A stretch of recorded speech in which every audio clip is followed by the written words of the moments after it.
यवतमाळ येथे 4 जानेवारी रोजी हेल्थ मॅरेथॉनचे आयोजन करण्यात आले असून या मॅरेथॉनमध्ये पोलीस अधीक्षकांसह पोलीस कर्मचारी धावणार आहेत। 21 किलोमीटर अंतराच्या मॅरेथॉनमध्ये पोलीस अधीक्षक कुमार चिंता यांच्यासह 25 अधिकारी सहभागी होणार आहेत। तसेच जिल्ह्यातून 700 पोलीस कर्मचाऱ्यांनी नोंदणी केली आहे।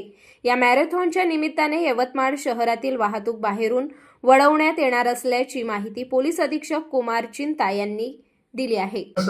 ट्रॅफिक ब्रांच मार्फतून आपण काही काही रूट्स पण डायव्हर्शन करणार आहे। जिथे जिथे हे असतात ते फक्त आपलं मॅक्सिमम टू मॅक्सिमम 9-10 वाजेपर्यंत संपतील ना। ते रविवार असल्यामुळे जास्त ट्रॅफिक पण नसतात।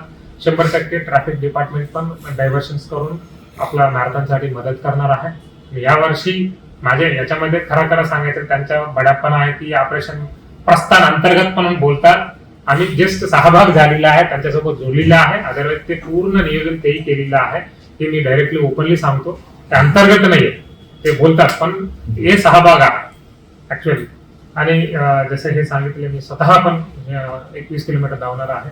मी प्रॅक्टिस केल्यामुळे मी सांगतो, तर प्रॅक्टिस नाही केलं मी गेल्या वर्षी फक्त 5 किलोमीटर धावलेलं होता। यावर्षी प्रॅक्टिस झाल्यामुळे 21 किलोमीटर धावणाऱ्याने माझ्यासोबत अजून कमीत कमी आपला यवतमाळ जिल्हा असा 25 ते 30 अधिकारी आणि अंमलदार 21 किलोमीटर धावणार आहे।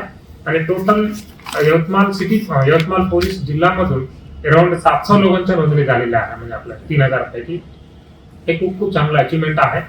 आणि हे इनिशिएटिव्ह ऍक्च्युअली फक्त मॅरेथॉनसाठी नाही, म्हणजे मॅरेथॉन ठेवले म्हणून काही लोक 1 महिन्यापूर्वी 2 महिन्यापूर्वी प्रॅक्टिस चालू करतात। आपला मुख्य उद्देश ते आहे की हे डॉक्टर्स असल्यामुळे त्यांना माहिती आहे, म्हणजे आपल्याला जो प्रॉब्लेम्स येतात रनिंग केले तर ऑटोमॅटिकली सर्व प्रॉब्लेम्स संपतील म्हणून सर्वांना माहिती आहे। रनिंग असतील, वॉकिंग असतील, आणि एक चांगला माहोल परिस्थिती पूर्ण शहरामध्ये निर्मित केलेला आहे। परत मी अभिनंदन करतो आणि थँक्यू। जय हिंद, जय महाराष्ट्र।